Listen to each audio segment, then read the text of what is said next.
saya selalu mengatakan di mana-mana, mumpung tanda tanganmu masih berlaku, wahai gubernur, wali kota, menteri, presiden, pakailah untuk menolong agama Allah sesuai dengan kemampuan kita masing-masing. Jadi jangan sampai kita meninggalkan dunia. Jadi apakah ada jaminan orang belajar hadis lebih dulu masuk surga daripada peternakan? Belum tentu. Inna akramakum indallah atqakum. Yang paling mulia di sisi Allah, yang paling takut kepada Allah. Yang paling mengerikan itu adalah ada orang yang kelihatannya mencari dunia, tapi sebenarnya dia cari akhirat. Tapi yang paling menakutkan daripada itu, ada yang kelihatannya mencari akhirat, tapi sebenarnya dia mencari dunia. Oleh sebab itu, saya selalu merasa, jangan-jangan kau Abdul Somad diundang ceramah, diundang khutbah, diundang doa, diundang tabligh akbar, nampaknya kau seperti mencari akhirat, tapi sebenarnya yang kau cari dunia. Yang kau cari berapa subscriber, berapa follower. Mereka kelihatannya mencari dunia. Yang mereka ajarkanlah ilmu medis, yang mereka ajarkan ilmu kedokteran, yang mereka ajarkan ilmu farmasi.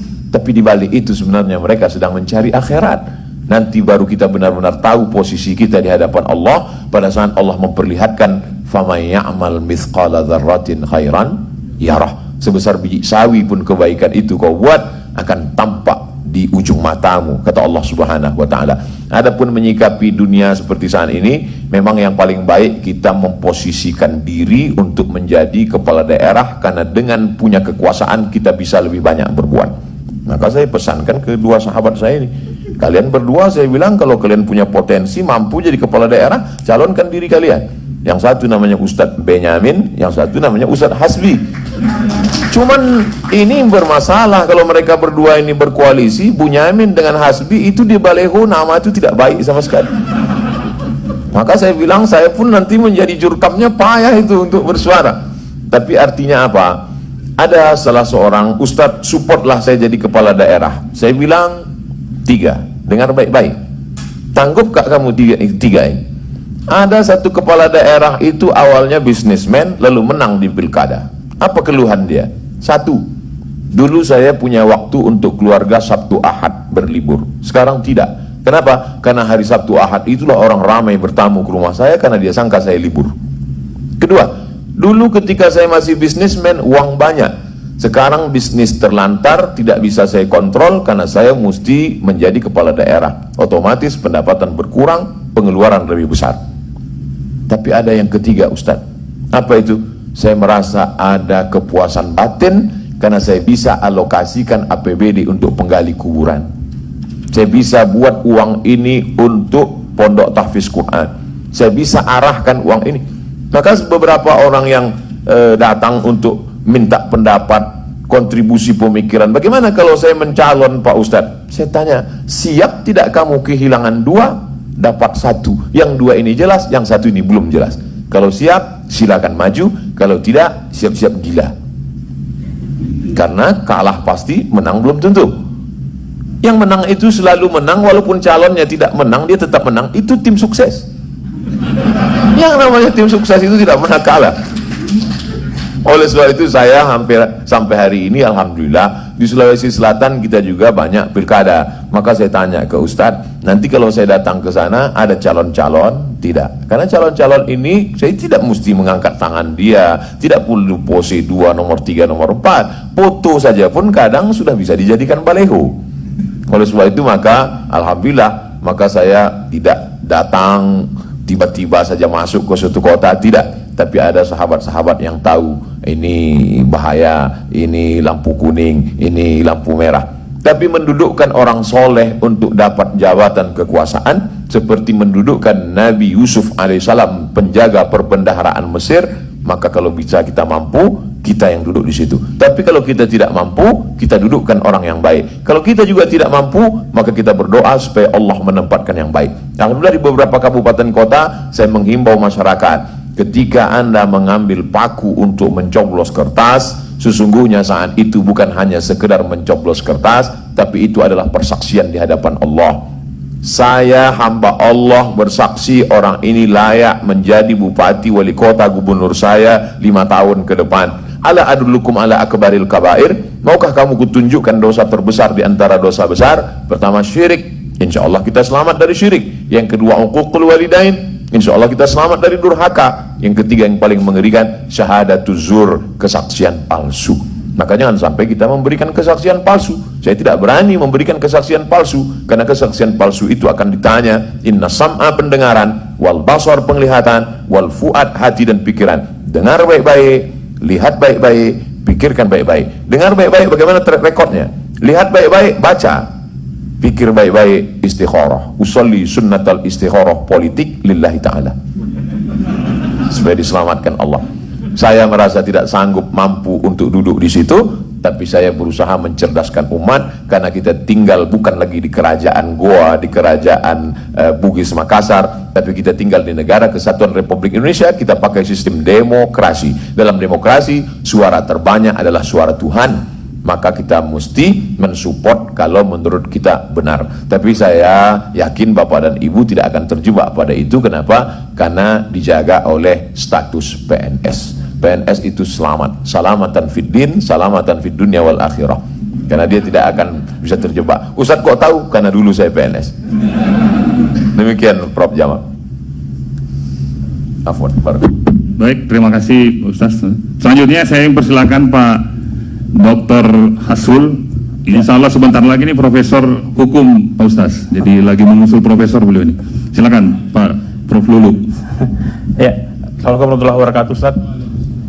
Senang ketemu Ustaz, selama ini di YouTube terus Ustaz. Ya, tapi tetap saya subscribe sebentar ini. Pertanyaan tadi yang tadi Ustaz terakhir katakan, kenapa, ini kan di kampus Ustaz, kenapa Ustaz mundur jadi dosen? Apa karena mengejar akhirat? Ya, terima kasih Ustaz.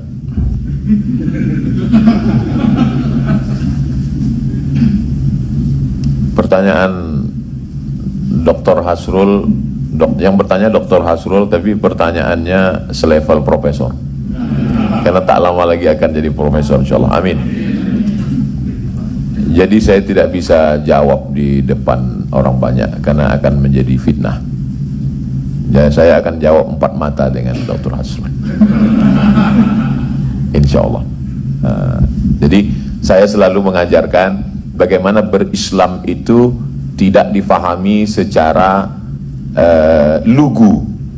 Jadi saya selalu mengatakan di mana-mana, mumpung tanda tanganmu masih berlaku wahai gubernur, wali kota, menteri, presiden, pakailah untuk menolong agama Allah sesuai dengan kemampuan kita masing-masing.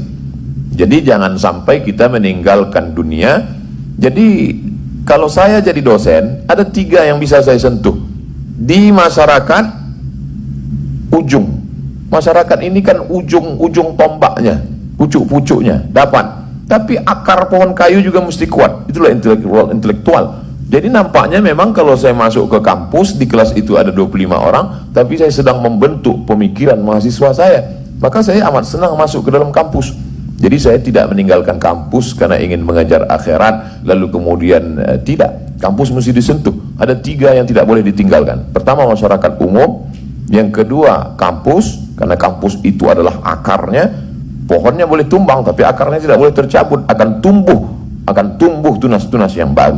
Dan yang ketiga adalah penguasa. Penguasa juga mesti didekati, diarahkan ke jalan Allah. Kalau kita sanggup menjadi penguasa, kita duduk di situ. Kalau tidak sanggup, maka kita mendudukkan orang-orang yang layak, seperti yang dilakukan oleh nabi-nabi zaman dulu, mensolehkan pemimpin-pemimpin. Seandainya engkau tahu doamu itu dikabulkan, diterima Allah, kata Imam Ahmad bin Hanbal, meninggal tahun 241 Hijrah di Baghdad, kalau kau tahu doamu itu dikabulkan Allah, mintalah doa hanya satu saja, doa pemimpin yang adil. Karena kalau dapat satu, maka keadilannya sampai ke seluruh negeri yang ada wilayah kekuasaannya di sana. Oleh sebab itu, menjadi dosen adalah impian setiap orang. Saya menjadi dosen adalah impian saya, karena saya dulu bercita-cita selesai S1 saya pulang, saya mesti S1 nilainya tidak boleh makbul. Karena dulu di Al-Azhar ada aturan kalau makbul tidak boleh S2, maka ada istilah makbul indallah. Karena tidak bisa S2. Setelah itu saya pulang, saya mencari beasiswa, saya dapat, saya lanjutkan ke Maroko. Lalu kemudian setelah itu saya pulang, saya jadi dosen, saya tetap mengurus pangkat, walaupun saya ceramah, saya ngurus pangkat. Dan setiap laporan beban kinerja dosen BKD, saya dosen pertama yang melapor. Tidak pernah saya tinggal, absen juga tidak pernah tinggal.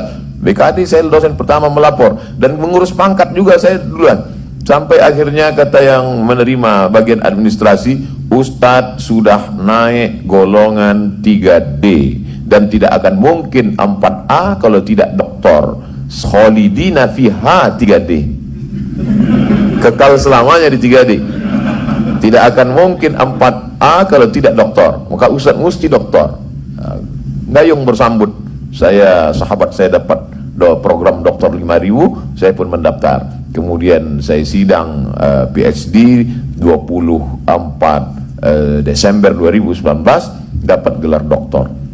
Doktor dulu tidak bisa 4A karena tidak ada ijazah doktor. Sekarang ijazah doktornya ada, PNS-nya tak ada. Betapa tidak semua kemauan kita tercapai. Oleh sebab itu saya keluar bukan karena mengajar akhirat, karena bagi saya menjadi dosen, menjadi PNS itu juga bisa berselancar menuju akhirat. Adapun jawaban khususnya nanti kita akan empat mata, insya Allah.